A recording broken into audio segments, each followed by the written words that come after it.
We're on chemistry and we're in chapter 15, section 3, acids in chemical reactions. And so we're going to talk about acids and how they react in these chemical reactions. It says, since it is the presence of the H3O, here we go, that ion is very important. That ion is what detects what is acid and what is not. The hydronium ion, they call it.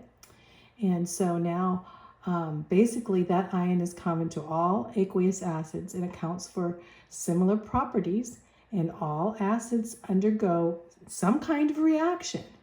And so this is talking about the reactions. So when we study about reactions, there's a couple things we study about is ionic and net ionic equations.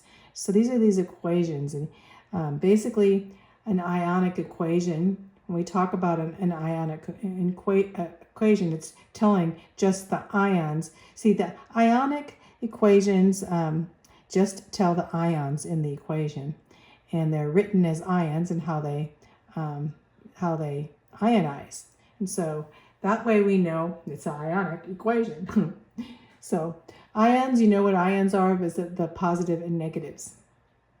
So in ionic equations, compounds that ionize or dissociate in a solution are written as ions, and undissociated compounds are written as molecules.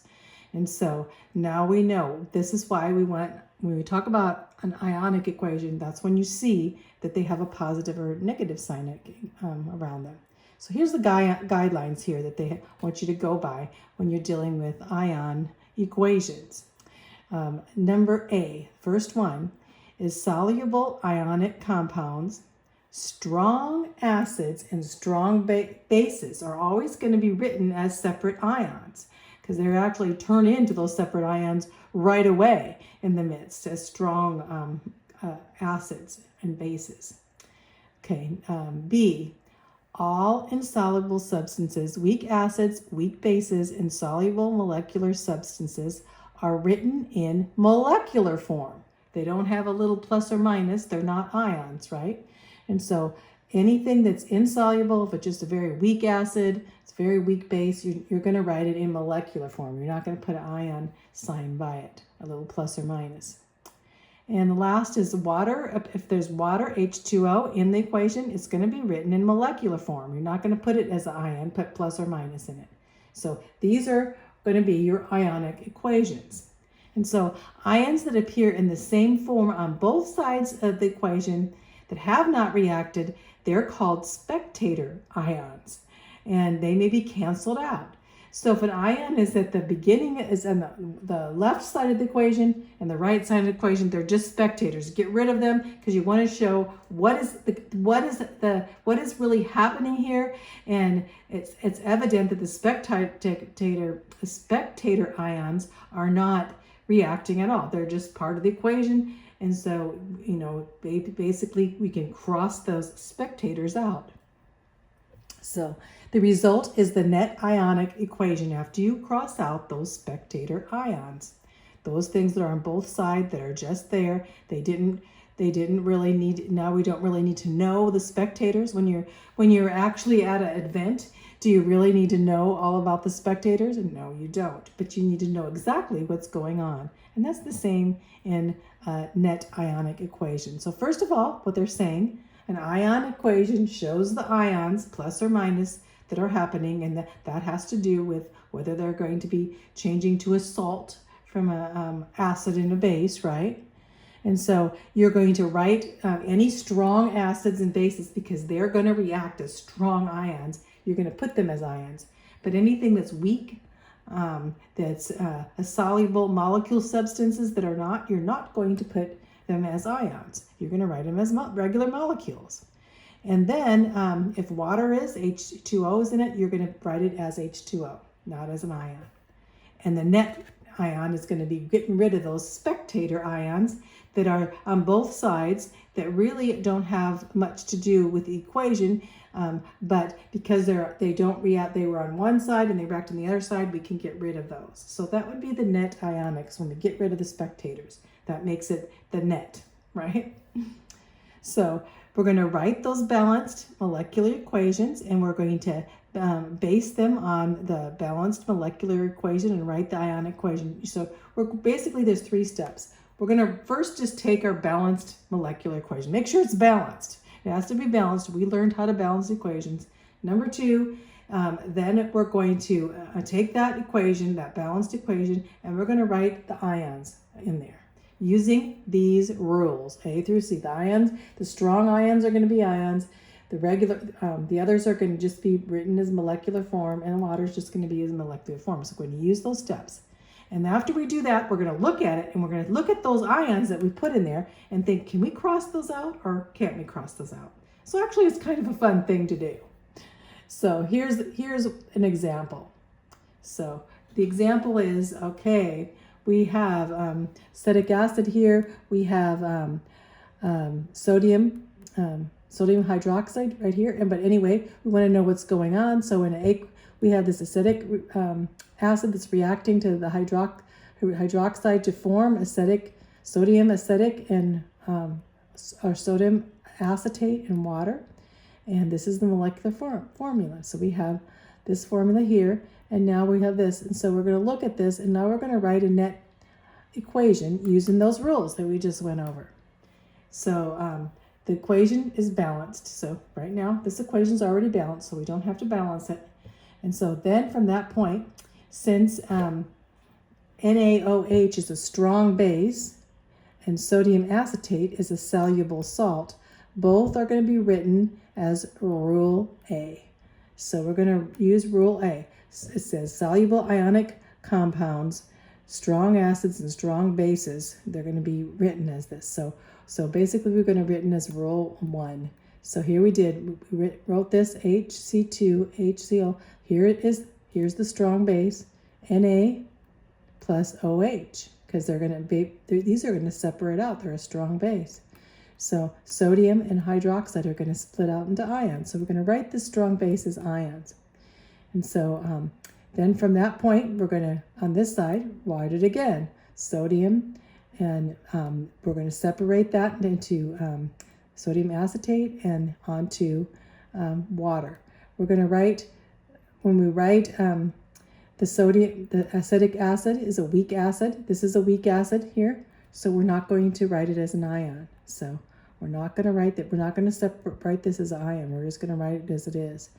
And so, and also Rule B, we're following Rule B. As writing this, we're going to see here, write it on this side and this side as the weak acid, not write it as ion here. Onto here, water. We're not going to. That's Rule C. We're going to leave water, not write it as an ion. So then we're going to cross out if there's any ions that are on both sides that are spectators. That means they're just spectators. We can actually get rid of them to get the net ionic equation. So here we have, the acetic acid here, and we have all this going on here, and we cross out. We have sodium on this side, and we have sodium on that side, and so we can cross the sodium out. And so the net equation now is going to be different. It's going to be getting rid of the sodium there because it's basically a spectator. So we get rid of the sodium, and here we have the equation without the sodium. So that's the net ionic, is getting rid of those spectator. Just think of getting rid of spectator ions inside. And that would be the ionic equation. So now we're going to talk about the reactions with the bases. So, according to the concept that we had in Arrhenius concept, and then way back in the beginning we talked about that, and there are substances basically that produce the OH ions that we're going to be considered H and OH, but we're concerned about the base. So according to the table back, the OH is an ion of the strong base, and so we have the strong base and the H3O, which is the hydronium ion there, is a strong acid. And so they react essentially completely to form water. So if you take one of these, hydronium, H3O, and you take the OH, and guess what that makes? That makes this acid, the strong acid and the strong base, it makes water, H2O. Because you're taking this hydrogen from this one and you're putting in this one, you'll get H2O. So in the process, the characteristic properties of both of them, these ions, then they disappear and they neutralized. This is what neutralization is. Basically is neutralizing, so you don't have the strong acid and base anymore. They neutralize each other out. And when they neutralize each other out, guess what they form? They form salt. That's what we need to know. That's how that salt is formed, is when a strong acid and a strong base neutralize each other. So any strong acid reacting with any strong base will have a net ionic equation given like this. So you see, they're neutralized each other out. Basically, the ions of the hydronium ions, which represent the acid, and the OH, the hydroxide ions that represent the base, they will come together and neutralize each other out to form water. And in other situations, if you had a salt involved, like we did with the sodium there, it will form sodium chloride, or form a salt. So this is neutralization. This is so cool, because whenever an acid is neutralized by a base, a salt is formed. So when this water is forming, you're going to have a salt on the side that's forming too. And this salt, and so most people just think of sodium chloride, which is our table salt. But there's a lot of different kinds of salt, like 1,000 different kinds of salts. So, in fact, here's some examples of salts here. So here's sodium chloride, here's sodium fluoride, here's potassium chloride, here's potassium iodide, here's potassium iodate, here's magnesium bromide, here's sodium acetate, here's ammonium carbonate here's calcium hydrogen phosphate, and magnesium sulfate, ammonium nitrate, ammonium phosphate, sodium monofluoride phosphate. A lot of names. Guess what these all are? They're all salt. And they're usually formed when an acid and a base neutralize each other, when we talk about neutralizations. So it says, however, from the perspective of acid and bases, a salt may be considered an ionic compound containing the cation of an aqueous base and the anion, that means a positive, cation is positive, and an anion is negative of an aqueous base. So that's how these salts are formed, right? So all soluble salts dissociate 100% into ions in an aqueous solution. So because they're neutralizing and they're strong, they're going to go all the way and they're going to dissociate 100% and produce salt, and some kind of salt. There's all those different salts. So let me see, there's one other thing I wanted to say here. Let's see if I can find it. Basically, neutralization is not limited to strong acid and bases. A reaction between a strong acid and a weak base, or between a strong base and a weak acid, also is called neutralization. So they both don't have to be strong, but the net ionic equation depends on the weak acid or the weak base would not be the same for all reactions as it is in the strong. So the weak ones do produce salt sometimes, but not as much, and the equation would be quite a little bit different there. So, okay, let's see here. Some of these things. Here we have an example of a salt. This is potassium salt, and see how it's combining here with an acid, weak acid, how it goes into, turns into, this is potassium base, and this is potassium acid, and how it turns into a salt. This is a salt, but potassium fluoride is a salt in water. So cool. So here's just the equation of this is the acid, and this is the base, and turning into salt. So a salt and water are produced as before. The net ionic equation for this is because we can take off that potassium now, because potassium on this side, potassium on this side. So now here's the net equation right here. So we have taking off the potassium on both sides, and we have this equation instead. And this is the net ionic equation. The OH ion here, and this is hydrogen fluoride right here onto, the fluoride and H2O. This is the net equation.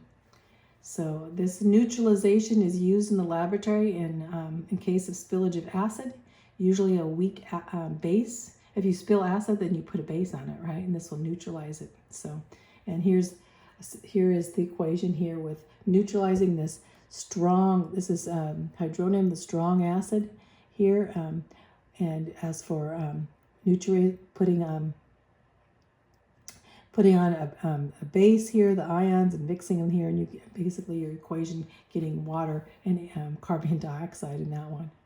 Heartburn, acid indigestion may be relieved by neutralizing stomach acid using a weak base such as aluminum hydroxide or onto sodium bicarb or magnesium hydroxide, and you get these here. These are actually right here in the midst of heartburn here. You get this sodium bicarbonate with citric acid, but showing how the antacid. So antacid is actually, getting rid of the acid in your stomach is a type of reaction just like this. Okay, reactions with carbonates and bicarbonates. So that's what we're going to go over here too. Let's see. I don't know if I have it written here.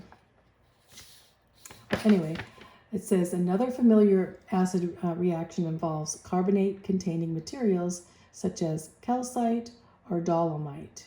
And here's calcite here written, and dolomite. Carbonate minerals are found in varied forms of like limestone and marble and seashells, and they react to acids to produce like these bubbles of carbon dioxide, this gas. And this phenomenon is called effervescence. So when you combine these and they react with acids, they effervesce. They have get these little bubbles on them. And this reaction is the basis of an acid test. So you can put a few drops of hydrochloric acid upon a sample, and the sample will effervesce. So effervescence is just showing us that a reaction, acid-base reaction, is happening when these bubbles come up. So a more familiar reaction is an acid reaction that causes the batter, like containing baking soda. You have baking soda in the midst to rise due to the production of bubbles of carbon dioxide. So if you have some dough, and then you're adding the yeast from the dough and everything, and between the bicarbonate, and anyway, this reaction that's happened produces these carbon dioxide bubbles, and they end up expanding your dough, right? Ingredients such as buttermilk or sour milk contain acid, right? They are very acidic. And they react with bicarbonate to produce carbon dioxide. And this carbon dioxide heats the mixture, increasing the reaction rate. That what causes it to puff up. Here's the equations for that. So here's the equation you can see of the calcium carbonate. So because we're talking about, remember, calcite or dolomite right here. These are carbonate-containing minerals, and this is how they react in the midst. So in both cases, salt and carbon dioxide and water are produced. So here we have, the acid. This is the acid, hydrochloric acid actually, added to calcium carbonate. And so here we get the reaction coming out with the calcium chloride onto carbon dioxide and water. And the same here. Another hydrochloric acid is added to sodium bicarbonate. Our sodium, is that sodium bicarbonate? Let's see. Trying to think. Sodium HCl3 is calcite. I'm sorry, calcite. I couldn't think of the name up there. Calcite. So this is calcite. And so as you add this, we can get sodium chloride. What is that? A salt. We have a reaction, a salt happens, and then carbon dioxide happens, and water happens. Isn't that amazing? So here you have, calcite, you have sodium, calcite, and you have hydrochloric acid added to it. It disappears into a former state and forms a salt and a carbon dioxide and water. So these are quite reactions in dealing with acids and bases. So you can do these in the laboratory. Reactions with metals. So reactions with metals. I don't even write down anything on this here. Reactions. Oh, here we go. Reactions with metals. So to produce hydrogen gas, basically one common method in the laboratory is to produce hydrogen gas. A lot of times we want that hydrogen gas to happen. And so to react an acid such as hydrochloric acid or sulfuric acid, these are very common acids they use in industry and everything. Hydrochloric acid and sulfuric acid, strong acid. With the metals such as zinc, a salt is produced, for example. So how cool is this? You have zinc, you have hydrochloric acid right here. And then in reacting just the hydrochloric acid with the zinc, you're going to get zinc chloride and onto hydrogen gas. They want the hydrogen gas to come out, and so in the midst you'll get the hydrogen gas, C. So that's a common way, and that's a common reaction with a lot of different metals. But not all metals do this. So you have to find out which metals can be, and they can be actually arranged in order by their activity and which react to acids and which don't. And here's actually some of the reactions here, because you have these will react with water. These will react with acids to produce hydrogen gas, just like we talked about zinc, and these are the ones that do not.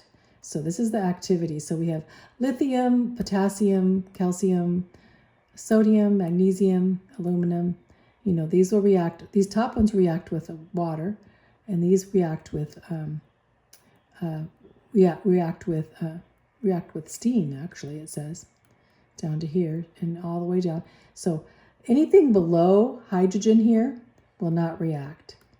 So at all with acids, but anything above is going to react. So that's our activity series. It says metals below the hydrogen in the activity series will not liberate hydrogen gas from the acids, and metals above will be more active, as we go up this list. It says, so copper, if you took copper, it says copper will not react with aqueous. See, copper is below the hydrogen, so will not react. Copper, silver, platinum, mercury, they will not react. So it says here, though, even though copper will not react with non-oxidating acids such as hydrochloric, it will react with oxidizing acids such as nitric acid, but not to produce hydrogen. So this is to produce hydrogen. This is if you wanted to produce hydrogen from it. So just knowing that, going back, reactions with metals are common to produce hydrogen, and as you see, the metals that do, and a lot of times, of course, we want to produce hydrogen, and this is a good way of producing hydrogen. Okay, so maybe we'll go over the questions a little bit here. It says the first one, list the types of substances that are written in ionic form in an ionic equation. List the types of substances that are written in molecular form. Okay, the ones that the ions that we're going to list as ions are going to be strong bases and strong acids. Anything that's strong and that's basically when you have like a, it looks like a salt type, you know, ion that forms very easy. These are usually strong, and they're going to be listed as ions. And then you're going to, the rest of the types are going to be written in molecular form. Molecular form are going to be weak acids and bases that are in soluble form. Those kind of things are going to be written just in regular molecular form as always. And of course, water is just going to be written in molecular form, not as an ion. So that was that list that we went over before. What is meant by neutralization, huh? It means an acid neutralizes a base and usually comes out with a salt, right? So they neutralize each other. That's neutralization. What is a salt? A salt is any cation except for hydrogen cation, and any anion except for OH. So, in fact, that's written, I think I didn't really go over that very well, so let's go back there. It says here, a salt is an ionic compound composed of any cation except hydrogen, because that's the acid. So any cation except hydrogen, and any anion, which is a negative, anion means except OH, which is hydrogen, or basically our base hydroxide, you know, so ion. So the hydroxide ion and the hydrogen ion, it's any except, those are the exceptions. So any positive except for that one, and every negative except for that one. Okay, so that was the equation. What is a salt? So it's any cation except for hydrogen, and any anion except for OH, which is hydroxide.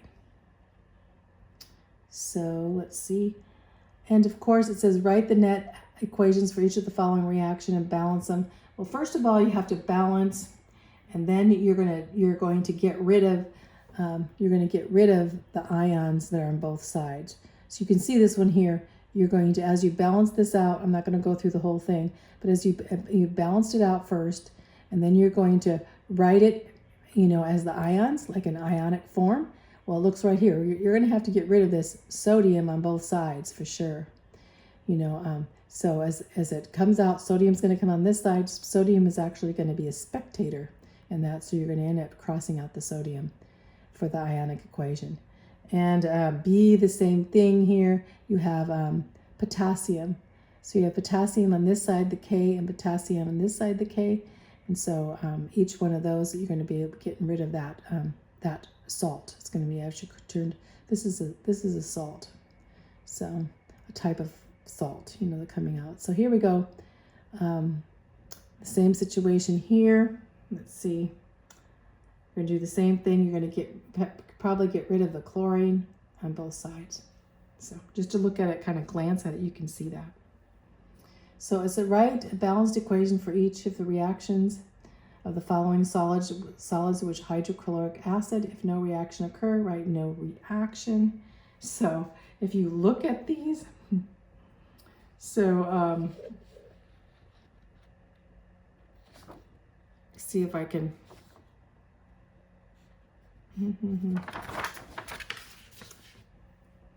Number 2, okay. Maybe I didn't write them out here. So. Okay, NaCO3. So this is going to be NaCO3 plus hydrochloric acid is HCl.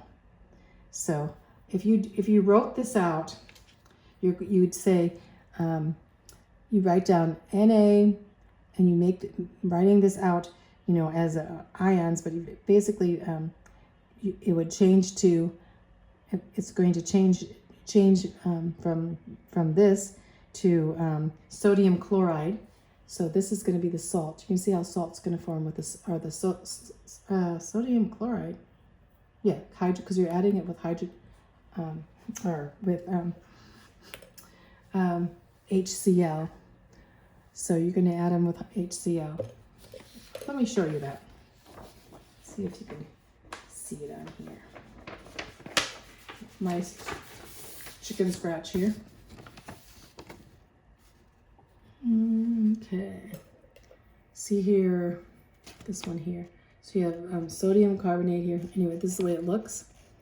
You're going to add hydrochloric acid to it, and then you're going to get 2 sodium chlorides plus HCO3. Okay.